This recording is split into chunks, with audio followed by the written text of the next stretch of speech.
आज यक्ष प्रश्न पूरी दुनिया का सबसे बड़ा प्रश्न है, मनुष्य आखिर क्यों पैदा, हम पैदा किस लिए हुए हैं धरती पर। आज भारतीय मनीषा इसका उत्तर देती है। आज सिविल सर्विसेज में ये हमारे क्वेश्चन पूछा जाता है कि सबसे बड़ा मनुष्य जीवन का पुरुषार्थ क्या है। अपने को जान लेना। आए हो तुम कहाँ से जाओगे किधर, मन में यही विचार लो बस हो गया भजन। कबीर कहते थे आप कौन हो, क्या हो, कैसे हो। बहुत कठोपनिषद की एक कथा है, नचिकेता पहुंचता है यम के दरवाजे और पूछता है मैं कौन हूँ। तत्त्वमसि से केतु, वहाँ पर उत्तर मिलता है अहम ब्रह्मास्मि, आप ब्रह्म के ही अंश हो, आप सागर के ही अंश हो। अब बूंद कैसे सागर की यात्रा करे, यही पूरा धर्म का खाका है वकील साहब, यही पूरा धर्म है, यही पूरी प्रार्थना है। बूंद कैसे सागर तक की यात्रा करे, इसके 4 मार्ग हैं, समझिएगा मेरी बात को। एक है प्रेम और प्रार्थना का मार्ग। प्रेम प्रार्थना के मार्ग के प्रवर्तक हैं भगवान श्री कृष्ण। और दूसरा मार्ग है ध्यान का मार्ग, मेडिटेशन का मार्ग, प्रवर्तक है महात्मा बुद्ध। और तीसरा मार्ग है योग का मार्ग, प्रवर्तक है पतंजलि। और चौथा है सुमिरन परंपरा, जाप मरे अजपा मरे अनहद हु मर जाए। गोरख साहब हैं उसके प्रवर्तक, कबीर साहब उसी परंपरा में है बाद में, जिनकी मैं लाइन दोहरा रहा था आपके सामने। लेकिन अब यहाँ पे प्रार्थना और भक्ति सबसे सुगम है, सबके लिए सुगम है। क्योंकि भक्त क्या करता है, भक्त सब कुछ सरेंडर कर देता है। बूंद जब अपने आप को समर्पित कर देती है तो सागर ही हो जाती है, वो सागर का ही अंश है, वो भुला गई है। इसलिए मनुष्य भूला हुआ देवता है कहते हैं हमारे यहाँ।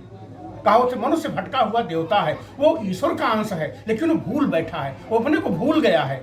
वासनाओं का पर्दा पड़ गया है उसके ऊपर, कामनाओं का पर्दा पड़ गया है। लेकिन जब कोई संत आता है, कोई महंत आता है, कोई साधु आता है, कोई ऋषि आता है, जैसे ही उस ड्राप आंखों में ड्राप डालता है, आपकी माया का फंदा करता है, वैसे अरे मैं तो राम रस छकी। मीरा कहती थी अरे तो लाली मेरे लाल की चित देखो तित लाल, जिधर देखता हूँ उधर तू ही तू है। यही है प्रार्थना भक्त की दशा, यही है भक्ति कि जब अपने आप को समर्पित कर दिए। भगवान श्री कृष्ण गीता में इशारा कर रहे हैं, सर्वधर्मान परित्यज्य एक मामेकम शरणम व्रज अहम तो असर्व पापेभ्यो मोक्षिष्यामि मा शुचि। हे अर्जुन, तू सब कुछ सरेंडर कर दे हमारे में। अमाम स्मरण युद्धस्य कुरु, मेरा स्मरण किया, राधे राधे किए जा तू, हमको समर्पित करता चल, नहीं तेरा अहंकार बढ़ जाएगा।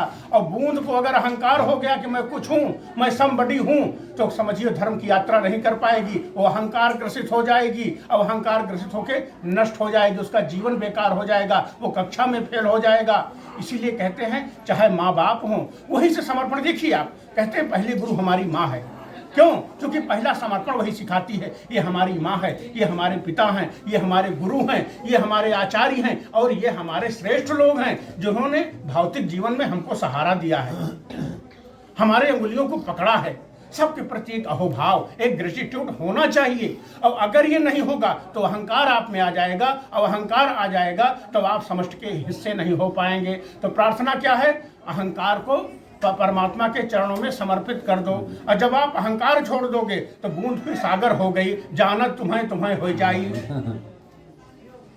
बुंद बुंद समानी सिंधुमा सोकर ढूंढी जाए, हेरत हेरत रे सखी रहा कबीर हेराए। यही है पूरी प्रार्थना, भक्त भगवान बन जाता है।